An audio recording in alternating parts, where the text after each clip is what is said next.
راہ زندگی، راہ زندگی، راہ زندگی، راہ زندگی، راہ زندگی، راہ زندگی۔ زندگی کے نشیب و فراز میں محبت کے احساس سے تازہ دم ہونے کے لیے پروگرام سنیے راہ زندگی۔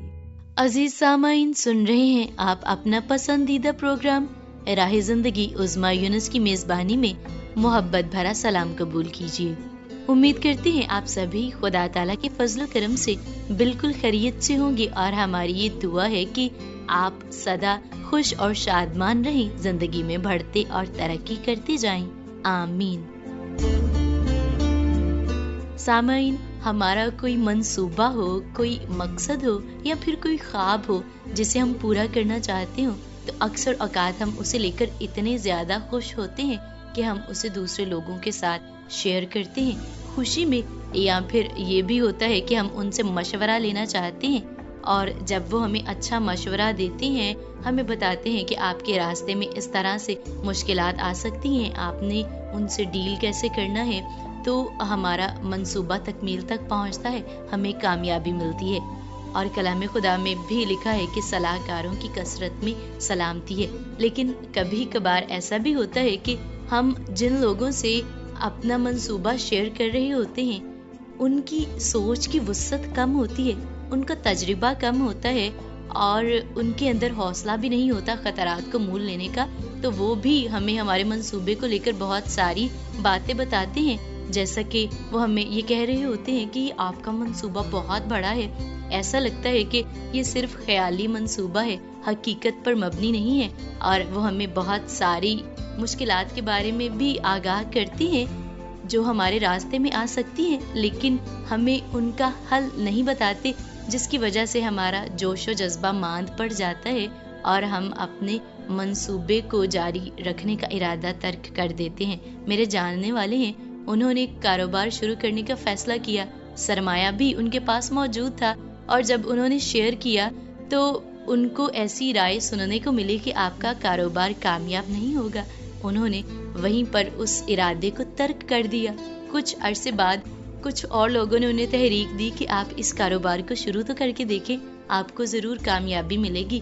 ہاں، یہ مشکلات آ سکتی ہیں سامنے، اور اس طرح سے آپ ان سے باہر نکل سکتے ہیں۔ انہوں نے جب اپنے کاروبار کا آغاز کیا تو انہیں خوب کامیابی حاصل ہوئی، خدا تعالیٰ نے ان کے کام میں بہت برکت ڈالی۔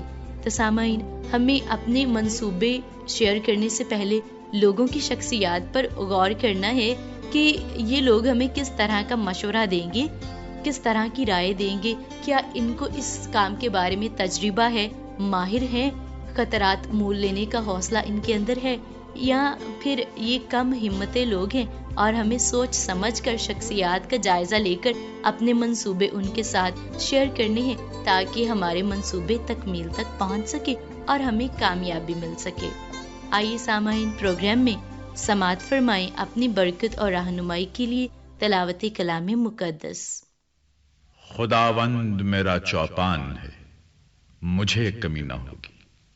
وہ مجھے ہری ہری چراگاہوں میں بٹھاتا ہے، وہ مجھے راحت کے چشموں کے پاس لے جاتا ہے، وہ میری جان کو بحال کرتا ہے، وہ مجھے اپنے نام کی خاطر صداقت کی راہوں میں لے چلتا ہے، بلکہ خواہ موت کے سائے کی وادی میں سے میرا گزر ہو، میں کسی بلا سے نہیں ڈروں گا، کیونکہ تو میرے ساتھ ہے۔ تیرے عصا اور تیری لاٹھی سے مجھے تسلی ہے۔ تو میرے دشمنوں کے روبرو میرے آگے دسترخوان بچھاتا ہے۔ تو نے میرے سر پہ تیل ملا ہے، میرا پیالہ لبریز ہوتا ہے۔ یقیناً بھلائی اور رحمت عمر بھر میرے ساتھ ساتھ رہیں گی، اور میں ہمیشہ خداوند کے گھر میں سکونت کروں گا۔ سامعین، تلاوت کلام مقدس ہم سن رہے تھے، اور خدا تعالیٰ ہماری فکر کرتے اور ہماری ایک ایک ضرورت کو پورا کرتے ہیں۔ کیونکہ وہ ہمارے مالک ہیں، ہمارے چوپان ہیں۔ آئیے اسی خدا تعالیٰ کی حمد و ثنا کرتے ہیں اور مل کر سنتے ہیں یہ بابرکت حمدیہ گیت۔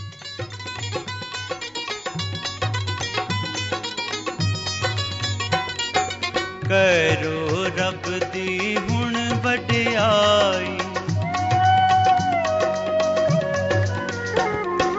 کرو رب دی ہن وڈیائی، کرو زمین دی ساری لکائی، تعریف تعریف کرو زمین ساری، کرو تعریف تعریف کرو زمین ساری۔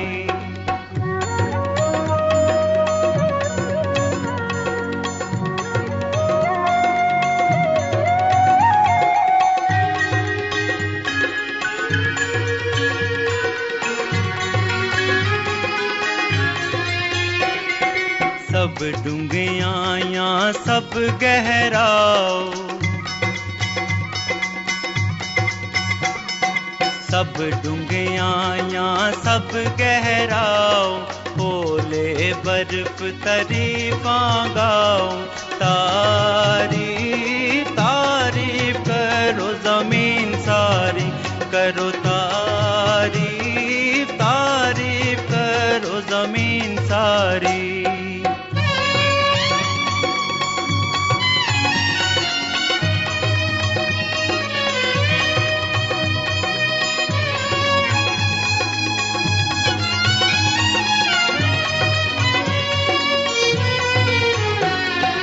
اگ تے دھند ہنیری ساری، اگ تے دھند ہنیری ساری، حکم رب دا منن ہاری، تعریف تعریف کرو زمین ساری، کرو تعریف تعریف کرو زمین ساری۔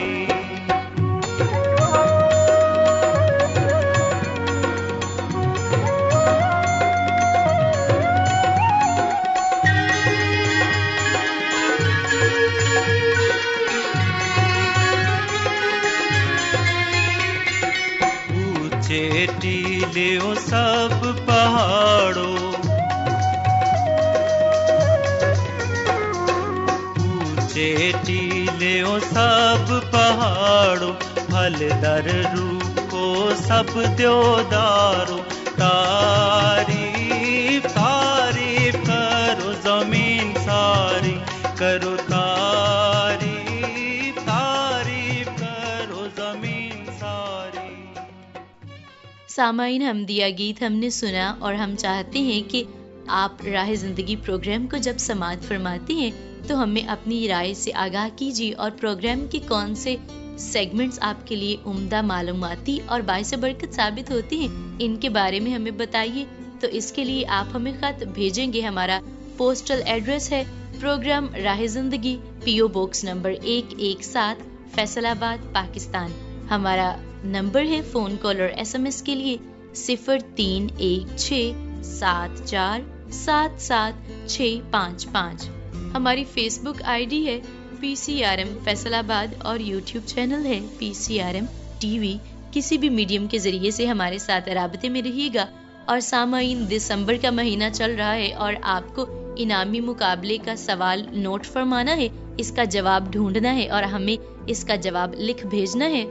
سوال یہ ہے کہ جب یسوع المسیح کی پیدائش ہونے والی تھی تو کس حاکم کے حکم پر تمام دنیا میں اسم نویسی کروائی گئی؟ اس سوال کا جواب ڈھونڈیے اور جتنا جلدی ممکن ہو سکے ہمیں اس کا جواب ارسال کیجیے۔ ابھی پروگرام میں ہم شامل کریں گے آپ کی جانب سے بھیجے گئے میسیجز کو۔ محمد ارشد ثاقب گوندل صاحب ہمیں میسیج لکھتے ہیں اور کہتے ہیں کہ راہ زندگی کی ٹیم ہم سے جو محبت کرتی ہے اس کے لیے ہم بہت شکر گزار ہیں، ہمیں بڑا اچھا لگتا ہے۔ اور کچھ عرصے سے آپ اپنی مصروفیت کی وجہ سے لکھ نہیں پا رہے تھے، لیکن آپ کہہ رہے ہیں کہ آئندہ سے ہم باقاعدگی سے پروگرام میں میسج بھیجیں گے۔ محمد ارشد ثاقب گوندل صاحب، ہم منتظر رہیں گے آپ کی جانب سے پروگرام کے بارے میں فیڈ بیک کو جاننے کے لیے اور آپ کے میسج کو پروگرام میں شامل کرنے کے لیے بہت شکریہ. پروگرام راہ زندگی کے ساتھ پھر سے جڑنے کے لیے. رائے ولایت ساکی صاحب ہمیں میسج بھیجتے ہیں ننکانہ صاحب سے اور کہتے ہیں کہ راہ زندگی کی ٹیم سے ہمیں بہت پیارے پیارے پروگرامز سننے کو ملتے ہیں. محبت کرنے والے دوست ملے ہیں ہمیں اس پلیٹ فارم سے جو کہ ہر دکھ سکھ میں ہمارے ساتھ رہتے ہیں اور آپ اس محبت کے لیے شکر گزار ہیں. رائے ولایت ساکی صاحب ہمیں بہت اچھا لگا کہ آپ نے راہ زندگی کی ساری ٹیم سے اپنی محبت کا اقرار کیا ہے, اظہار کیا ہے اور ہم چاہتے ہیں کہ اسی طرح سے آپ پروگرام کو سنتے رہیں, پروگرام میں میسج بھیجتے رہیں اور اپنی شمولیت کو یقینی بناتے رہیں. محمد اکرم سیال صاحب جو کہ ہمارے بہت ہی پرانے اور عزیز سامع ہیں, آپ نے پروگرام راہ زندگی سنا ہے اور کہتے ہیں کہ پروگرام راہ زندگی سامعین میں بہت زیادہ مقبول سلسلہ ہے جو کہ ہمیں اپنے حصار میں رکھتا ہے. اس کی دلکشی اور افادیت بے حد زیادہ ہے. ہمیں بہت دلچسپ اور معلومات سے بھرپور پروگرام سننے کو ملتا رہتا ہے, بے حد پسند آتا ہے. اور آپ نے کہا ہے کہ پروگرام سنتے سنتے وقت گزرنے کا احساس ہی نہیں ہوتا. بہت مختصر سے دورانیے میں زندگی کے مختلف شعبوں کے بارے میں ہمیں معلومات سننے کو جاننے کو ملتی رہتی ہے. ہم اندھیرے سے روشنی کا سفر طے کرتے ہیں اور اس کے ساتھ ساتھ آپ نے بہت اچھی باتیں بھی شیئر کی کہ جب احمقوں سے ہمارا واسطہ پڑتا ہے تو کس طرح سے ہم خاموش رہنے سے, ہتھیار ڈال دینے سے, اپنی توانائی ضائع ہونے سے بچا سکتے ہیں, خود کو عقل مند ثابت کر سکتے ہیں. محمد اکرم سیال صاحب آپ کا میسج پڑھ کے پروگرام آپ کے لیے بہترین ثابت ہوتا ہے, آپ کو پسند آتا ہے, بہتری کرتا ہے. یہ جان کر ہمیں بڑا اچھا لگا اور پھر جو عمدہ باتیں آپ نے لکھی ان سے بھی ہمیں بہت کچھ سیکھنے کو ملا, اچھا لگا. اور ہم چاہتے ہیں کہ اسی طرح سے آپ پروگرام راہ زندگی کو سنتے رہیں اور پروگرام راہ زندگی میں میسیجز اور خطوط کے ذریعے سے شامل ہوتے رہیں. سامعین بڑھتے ہیں پروگرام میں آگے اور مل کر سماعت فرماتے ہیں معلومات کے رنگ, جس میں آج ہمیں معلومات دی جا رہی ہے ٹوتھ پیسٹ میں موجود الگ الگ رنگوں کے بارے میں. تو آئیے پھر اس بڑے ہی دلچسپ سے سلسلے کو سنتے ہیں. سلسلہ معلومات کے رنگ میں صبا نصیب آپ کی خدمت میں حاضر ہے. آج ہم بات کریں گے ٹوتھ پیسٹ پر موجود الگ الگ رنگوں کے بارے میں. سامعین, انسانی نشوونما کے لیے صفائی ستھرائی جو ہے یہ ایک اہم اور بنیادی جز تصور کیا جاتا ہے. والدین بچوں کی پیدائش سے لے کر بالغ ہونے تک کے دورانیے میں بڑی ہی جانفشانی سے اپنی ذمہ داریوں کو پورا کرتے ہیں اور پھر جیسے ہی بچے کا پہلا دانت ظاہر ہوتا ہے تو اسے نشوونما کے لحاظ سے باقاعدہ طور پر مرحلہ وار آغاز سمجھا جاتا ہے. لیکن جہاں بدلتی عمر کے ساتھ ساتھ والدین صفائی ستھرائی کے آداب سکھاتے ہیں, وہیں دانتوں کی نگہداشت کی عادت بھی ڈالتے ہیں, جس کے لیے پرانے وقتوں سے اب تک بہت سی چیزوں کو استعمال کیا جاتا رہا ہے, جن کے بارے میں ہمیں بہت سی معلومات دنیا میں ہونے والے آثار قدیمہ کی کھدائیوں سے بھی ملی ہیں, جن میں بطور چبائی جانے والی شاخیں, صاف کپڑے, پرندوں اور جانوروں کی ہڈیاں اور نیم کی کاڑیاں ملی ہیں. سامعین, ان تمام اشیاء کو موجودہ دور میں استعمال ہونے والے ٹوتھ برش کا پیش رو مانا جاتا ہے. اور اگر ہم ٹوتھ پیسٹ کی بات کریں تو ماہرین 17 اقسام کے پودوں کی فہرست پیش کرتے ہیں جو انسانی صحت کے ساتھ ساتھ منہ, دانتوں اور مسوڑوں کی تندرستی کے لیے بھی بہت اہم ہے. لیکن ان پودوں میں سب سے زیادہ پیلو کا درخت استعمال میں ہے, جو کہ آج بھی کثرت سے فائدہ بخش مانا جاتا ہے. جبکہ ٹوتھ پیسٹ ایک ایسا پیسٹ یا جیل ہے جو دانتوں کی خوبصورتی اور صحت کو برقرار رکھنے اور انسانی صحت کو فروغ دینے کے لیے استعمال کیا جاتا ہے. یہ دانتوں سے خوراک کو ہٹانے میں بھی مدد کرتا ہے اور ہیلیٹوسس کو کم کرنے میں بھی مدد کرتا ہے, اور پھر دانتوں کی خرابی اور مسوڑوں کی بیماری کو روکنے میں مدد دینے کے لیے فلورائڈ بھی فراہم کرتا ہے. لیکن اپنے فارمولے اور فلورائڈ کی مواد میں فرق کی وجہ سے تمام ٹوتھ پیسٹ انسانی صحت کو برقرار رکھنے میں یکساں طور پر بھی مفید نہیں ہے, جس کی وجہ سے 20ویں صدی کے دوران دانتوں کی خرابی میں کمی لانے کے لیے دنیا بھر میں فلورائڈ پر مشتمل ٹوتھ پیسٹ کا باقاعدہ استعمال ضروری قرار دیا گیا ہے. اس سے پہلے سامعین 1873 میں کولگیٹ کمپنی نے جار میں خوشبودار ٹوتھ پیسٹ کی بڑے ہی پیمانے پر پیداوار شروع کر دی اور ٹوتھ پیسٹ پہلی بار 19ویں صدی میں فروخت کیے گئے. لیکن پہلی جنگ عظیم تک دانتوں کے پاؤڈر کی مقبولیت سے یہ آگے نہ بڑھ سکی. نیولسل جینکنس نے ویلو بی ڈی ملر کے ساتھ مل کر جراثیم کش ادویات پر مشتمل پہلا ٹوتھ پیسٹ تیار کیا جسے کولینوس کا نام دیا جاتا ہے. یہ نام جو ہے یہ 2 یونانی الفاظ کا مجموعہ ہے جس کا مطلب ہے خوبصورت اور پھر بیماریوں کو روکنے والا. کولینوس کی ترقی اور کلینیکل ٹرائلز کے 17 سال کے بعد جینکنس ریٹائر ہو گئے. ان کے بیٹے لیونارڈ اے جینکنس 13 اپریل 1908 کو مارکیٹ میں ٹوتھ پیسٹ کی پہلی ٹیوب لانے میں کامیاب ہو گئے. سامعین پہلی بار 1909 میں لندن میں اس کی ایک برانچ کا باقاعدہ آغاز ہوا. 1937 میں کولینوس کو 22 ممالک میں تیار کیا گیا اور 88 ممالک میں فروخت بھی کیا گیا، جس کے بعد سے یہ سلسلہ اب تک جاری و ساری ہے. سامعین یوں تو ہر پہلا شخص نہ صرف دوسروں بلکہ اپنے لیے بھی محتاط رہتے ہوئے چیزیں خریدتا اور استعمال میں لاتا ہے، لیکن پھر بھی ہمارے ہاں بہت کم لوگ ٹوتھ پیسٹ خریدتے وقت ان پر موجود رنگوں کو دھیان میں رکھتے ہیں. لیکن کیا آپ جانتے ہیں کہ کسی بھی مستند کمپنی کے ہر ٹوتھ پیسٹ پر موجود رنگ کس بات کا اظہار ہے؟ چونکہ ہمیں الگ الگ قسم کے ٹوتھ پیسٹ کا انتخاب کرنا پڑتا ہے جس کے بارے میں آپ نے پہلے کبھی بھی سوچا نہیں ہوگا. یہ بات تو طے ہے کہ ہر کوئی مارکیٹ میں موجود مختلف قسم کے ٹوتھ پیسٹ استعمال کرتا ہے، لیکن اگر ہم اس بات پر غور کریں تو ٹوتھ پیسٹ کی ٹیوب پر ہمیں الگ الگ رنگوں والے کوٹس دکھائی دیں گے اور ہر ٹیوب پر ہمیں سبز تو کسی پر لال یا نیلا رنگ کے کوٹس دکھائی دیں گے. لیکن کیا آپ نے کبھی سوچا ہے ان ٹیوبز پر یہ مختلف رنگوں کے کوٹس کیوں ہوتے ہیں اور ان کا کیا مطلب ہوتا ہے؟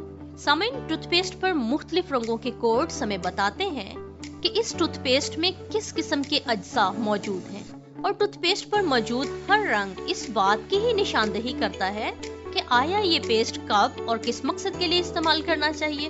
جیسے کہ سبز رنگ، اگر آپ کے ٹوتھ پیسٹ پر سبز رنگ کا نشان موجود ہو تو اس کا مطلب یہ ہے کہ اس ٹوتھ پیسٹ میں تمام قدرتی اجزاء موجود ہیں، اور اگر ٹیوب کے نیچے کی جانب نیلا رنگ ہو تو اس کا مطلب ہے کہ اس پیسٹ میں قدرتی اجزاء کے ساتھ ساتھ کچھ ادویات بھی شامل ہیں جو کہ خصوصی طور پر درد یا سوزش دور کرنے کے لیے مفید ثابت ہوتی ہیں.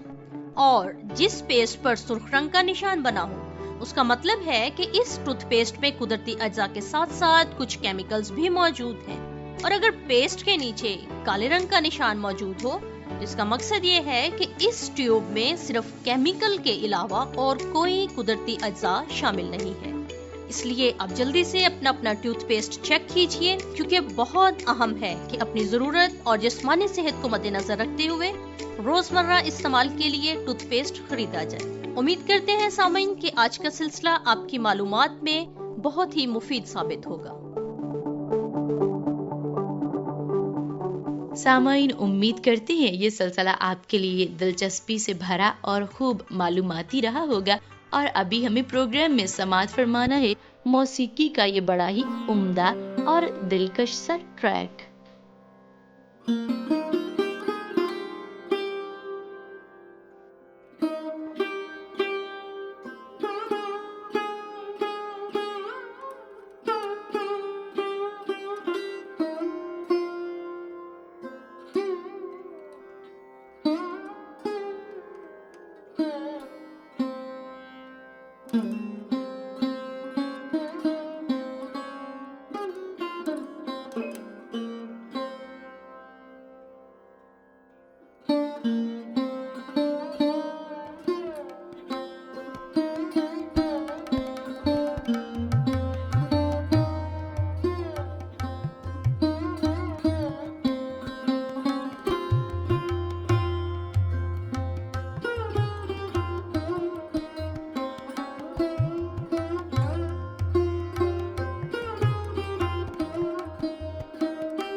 سامعین، موسیقی کا ٹریک ہم سماعت فرما رہے تھے اور بات چیت چل رہی ہے آج ہماری پروگرام میں اس تعلق سے کہ ہمیں اپنے منصوبے کس طرح کے لوگوں کے ساتھ شیئر کرنے ہیں. تو اس کے بارے میں کسی عقل مند شخص نے بڑی خوبصورت سی بات کہی ہے کہ کم ہمت لوگوں کے ساتھ یا ان لوگوں کے ساتھ جو ماہر نہیں ہیں اس کام میں، ان کے ساتھ اپنے منصوبے شیئر کرنا بالکل ایسے ہی ہے جیسے پتھریلی زمین میں بیج بونا، جو نہ اگتا ہے نہ پھل لاتا ہے بلکہ ضائع ہو جاتا ہے. لیکن جب ہم اپنے منصوبے درست لوگوں کے ساتھ شیئر کرتے ہیں تو نہ صرف ہمارے منصوبوں کا آغاز ہوتا ہے بلکہ وہ ایک خوبصورت انجام تک، ایک اچھی تکمیل تک بھی پہنچ پاتے ہیں. تو بہت ضروری ہے کہ ہم اپنے ارد گرد ان لوگوں کو دیکھیں، جائزہ لیں جن کے ساتھ اپنے منصوبے شیئر کرنے سے ہمیں اچھی رائے مل سکتی ہے، ہمیں کامیابی مل سکتی ہے. آئیے سامعین، ابھی پروگرام میں سماعت فرمائیں سلسلہ آپ بیتی. میرا نام نبیلہ ہے اور میں بیٹھی کچھ پرانی باتوں کو دہرا رہی تھی اپنی زندگی میں، تو مجھے ایک واقعہ یاد آیا، اور وہ واقعہ ایسا ہے کہ میں اکثر اس کو یاد کرتی ہوں اور اسے بھولنا نہیں چاہتی. میں ایک دفعہ فیصل آباد سے لاہور جا رہی تھی ڈیوو بس پہ، تو میرے ساتھ ہی ایک خاتون بیٹھی آ کر. وہ بڑی خوبصورت، ویل ڈریسڈ اور پڑھی لکھی مجھے لگی، اور میں نے کہا اچھا سا سفر گزر جائے گا. تو ابھی تھوڑی ہی دیر گزری تھی کہ اس خاتون نے نا آہستہ آہستہ اس کے آنسو گرنے لگے، اس نے رونا شروع کر دیا، سسکیاں لینے لگی. مجھے بڑی حیرت ہوئی اور مجھے ہمدردی بھی محسوس ہوئی. میں نے اس سے پوچھا کہ کیا بات ہے، کوئی ایسی بات ہے کہ میں آپ کی مدد کر سکوں؟ تو اس نے فوراً کہا ہاں مجھے مدد کی ضرورت ہے. مجھے کچھ تھوڑی سی حیرت اس بات پہ ہوئی کہ وہ بڑی ویل ڈریس تھیں اور ان کا پہناوا بتا رہا تھا کہ وہ بڑی اچھی کسی فیملی سے تعلق رکھتی ہیں. پھر بھی میں نے کہا کہ ہاں مجھے بتائیے میں آپ کی کیا مدد کر سکتی ہوں. میں نے سوچا شاید کوئی ان کو فزیکلی پرابلم ہو. تو انہوں نے مجھے بتانا شروع کیا کہ میں اپنے گھر سے نوکری کی تلاش میں نکلی ہوں، میرا ایک چھوٹا سا بچہ ہے، مجھے میرے ہسبینڈ نے ڈیورس کر دیا ہے. یہ بات میرے لیے بڑی شوق تھی کیونکہ خاصی خوبصورت خاتون تھی. تو میں نے خیر پوچھا کہ کیوں ایسا ہوا. تو انہوں نے بتایا کہ جناب وہ شادی سے پہلے ہی اس کا کوئی ریلیشن تھا، تو وہ شادی کے بعد آہستہ آہستہ دوبارہ شروع ہو گیا، تو میں اس کو اچھی نہیں اب لگتی تو اس نے مجھے ڈیورس کر دیا. اب میں یہ سوچ رہی تھی کہ اچھی خاصی خوبصورت خاتون ہے اور اتنی ینگ ہے، کسی کام کی تلاش میں ایسا نہ ہو کہ کسی غلط ہاتھ میں آ جائے. تو میں نے اپنے ہسبینڈ کو کال کی، میں نے ان کو بتایا کہ ایسے ایسے یہ خاتون میرے ساتھ آ کر بیٹھی ہیں اور یہ ان کا مسئلہ ہے. تو انہوں نے کہا کہ ٹھیک ہے، ہم دیکھتے ہیں ہم ان کے لیے کیا کر سکتے ہیں، تم ان کا کانٹیکٹ نمبر لے لو اور ان کو اپنا دے دو، تو اگر ان کو ضرورت ہوگی تو ہم سے بات کر لیں گی. میں نے ایسا ہی کیا. اگلے ہی دن اس عورت کا مجھے فون آ گیا اور اس نے کہا کہ جی میں آپ سے ملنا چاہتی ہوں کیونکہ میں بڑی مشکل میں ہوں. میں نے ان کو اپنے گھر کا ایڈریس بتایا اور وہ میرے گھر پہنچ گئی.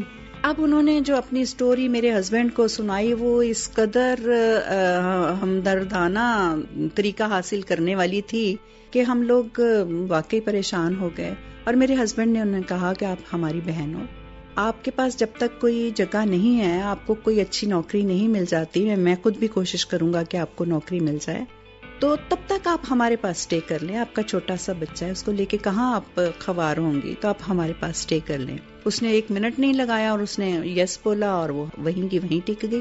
خیر ہم نے ان کو رہائش دے دی اور وہ ہماری فیملی ممبرز کی طرح ہمارے ساتھ.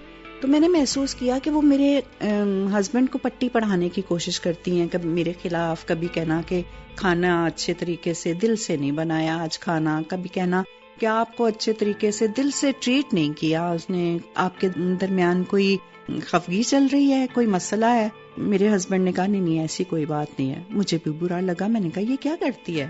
تو انہوں نے مجھے کہا نہیں کچھ لوگوں کی عادت ہوتی ہے، تم اسے فیل نہ کرو. جب اس نے دیکھا کہ میرے ہسبینڈ مجھ سے دور نہیں ہو رہے تو اس نے میرے لیے یہ کوشش شروع کر دی. اس نے کہا تمہیں ٹائم نہیں دیتا، تمہاری تعریف نہیں کرتا، تم اتنی اچھے طریقے سے گھر سنبھالتی ہو تو یہ تمہیں ریگارڈ نہیں کرتا. میں نے بھی اس بات کو نوٹس نہیں لیا، میں نے کہا نہیں ایسی کوئی بات نہیں، ان کا کام ہی اس طرح کا ہے. اب جب اس عورت نے یہ دیکھا کہ وہ کسی طریقے سے ہمیں دور نہیں کر پائی تو اس نے ایک اور کام کیا، اس نے کہا کہ مجھے جانا ہے، میں جا رہی ہوں، اپنے کوشش کرتی ہوں گھر والوں سے صلح کرنے کی۔ اس نے اپنا بچہ اٹھایا اور وہ چلی گئی، اور جاتے جاتے میرے خلاف درخواست دے گئی تھانے میں کہ اس خاتون نے میرے سامان پر قبضہ کر لیا۔ اب جب بات ہمارے تک پہنچی تو ہم تو شاکڈ ہو گئے کہ یہ کیا ہوا۔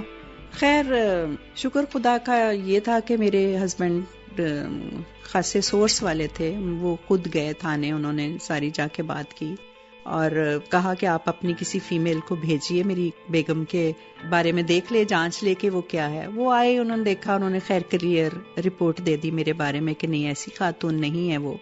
اور اس کے بعد پھر وہ جو تھانے دار تھا اس نے انویسٹیگیشن کی تو پتا چلا کہ اس خاتون نے کسی اور کے خلاف بھی درخواست دے رکھی ہے، بالکل یہی درخواست کہ انہوں نے اس کے سامان پر قبضہ کر لیا ہے۔ تو پھر تحقیق شروع ہو گئی اور یہ ہوا کہ میں تو مطلب اس میں سے فارغ ہو گئی، کیونکہ انہوں نے کہا کہ یہ نہیں ہو سکتا۔ تو جب ہمارے درمیان فارغ ہو گئی درخواست تو ہم نے تو شکر کیا، ہم نکل گئے۔ لیکن یہ ہے کہ اس بات نے ہمیں سبق بہت بڑا دیا، یہ کہ مدد تو کرو لیکن اندھا اعتماد مت کرو۔ جس کی مدد آپ کر رہے ہو آپ دیکھو کہ آپ کس کے ساتھ چل رہے ہو، اور اس کے ساتھ چلنے میں آپ کو کوئی نقصان تو نہیں ہوگا، یا یہ واقعی مستحق ہے اس بات کا کہ آپ اس کے ساتھ چلو اور اس کی مدد کرو۔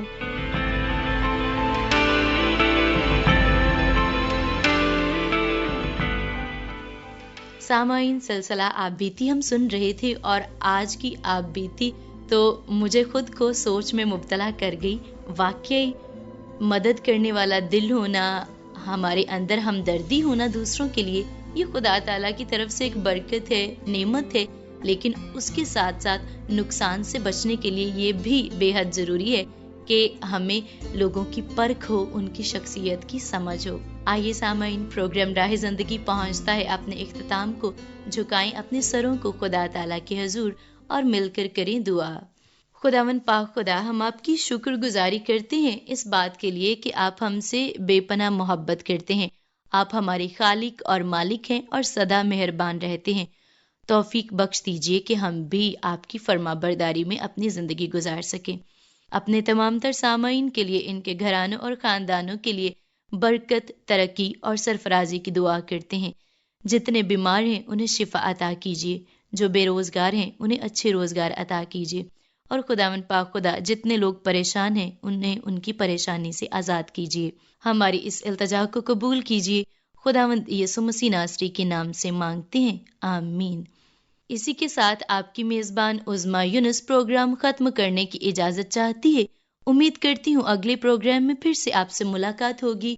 خوش رہیے، اپنا بہت خیال رکھیے، دیجیے اجازت، خدا حافظ۔